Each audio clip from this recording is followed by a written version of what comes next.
आलोक जी वो कह रहे हैं एआईएमआईएम कोशिश कर रही है, हर पार्टी को ये अधिकार है कि वो कोशिश करे। ऐसा ही उन्होंने महाराष्ट्र में, बिहार में कई जगहों पर किया, हालांकि बाद में इनके विधायक वहां से फिसल पड़े हाथ से, लेकिन कोशिश कर रहे हैं। फिर इनको बी टीम कहना, उनको कहना साठगांठ बीजेपी से कर ली है, बीजेपी को लग रहा है हार रही है, इन बातों में कहाँ दम है? देखिए, उसमें दम इसलिए है अंजना जी, बिहार के अंदर लगभग 15 सीटें एमआईएम ने जहां पर मुस्लिम बाहुल्य था या एक जाति या एक धर्म के लोग थे वहां पर उतारे, और वो जहां पर परंपरागत वोट बैंक जो महागठबंधन का था वहां पर था, और हम लगभग 15 सीटें उस वजह से हारे। उसमें से 5 ये लोग जीत गए। वो एक अलग बात है कि उसमें से फिर मैक्सिमम लोग वापस महागठबंधन के एक दल के साथ मिल गए। अभी बिहार में अभी बाई इलेक्शन हुआ था, 15 दिन नहीं हुए, जुम्मे 12,000 वोट इनका कैंडिडेट ले गया, हम 2,000 वोट से हार गए। तो सीधा सीधा देखिए, अधिकार सबको है। आदिल हसन भाई की पार्टी को पूरा अधिकार है कि आप जाएं और चुनाव लड़ें, लेकिन आप जीत क्या रहे हैं और कर क्या रहे हैं। मुझे याद है 2022 का चुनाव था फरवरी में, यहां पर उत्तर प्रदेश के अंदर इनके नेता ने तुरंत एकदम कहा कि योगी आदित्यनाथ जी को मैं चैलेंज करता हूं, और उधर से चैलेंज स्वीकार हुआ।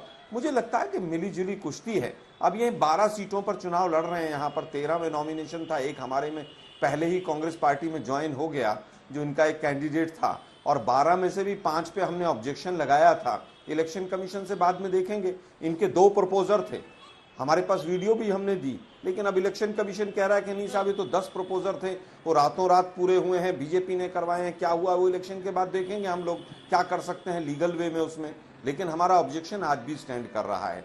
जब इतनी मदद बीजेपी कर रही है कि आम आदमी पार्टी के कमलम से टिकट आ रहे हैं, हवाई जहाज में पैसा राजकोट से जाता है, इसी तरह से ये लोग तमाम जो बयान दे रहे हैं, पूरी तरह से ये लोग बी और सी टीम का काम कर रहे हैं। जहां जहां कांग्रेस की सरकार आनी होती है वहां वहां पर ये पहुंचकर चुनाव लड़ना शुरू करते हैं। हिमाचल से क्यों बैकआउट करके पंजाब मॉडल जो है। एक जवाब दीजिए। ठीक है, ठीक है, पंजाब मॉडल वाला अभी कोई बैठा नहीं है यहाँ पे, इसलिए हसन साहब आप जवाब दीजिए, आप पर जो आरोप लगा रहे हैं। अंजना जी दिल्ली में 2014 हारे, 15 हारे, 19 हारे, फिर 2000 फिर विधानसभा हारे, तो क्यों कांग्रेस पार्टी 20 में चुनाव लड़ी? तेलंगाना में 0 सीट, आंध्र प्रदेश में कांग्रेस की 0 सीट, आपका सिक्किम में 0 सीट। कांग्रेस किस आधार पे चुनाव वहां लड़ती है?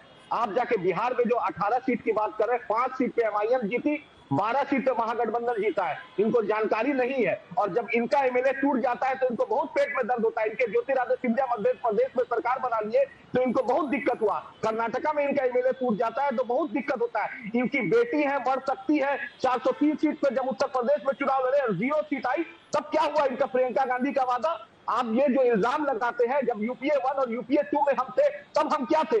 जब जाकर न्यूक्लियर डील पर जगन से हमने बात की तब हम क्या थे? जब रोसैया की, किरण कुमार रेड्डी की और वाईएसआर रेड्डी की सरकार जब हमने मदद की तब हम क्या थे? यूपीए 1 और यूपीए 2 में हम जब बगल में बैठते थे हम क्या थे? समाजवादी पार्टी महाराष्ट्र में चुनाव लड़ती है, इनकी हिम्मत नहीं है बोलने की।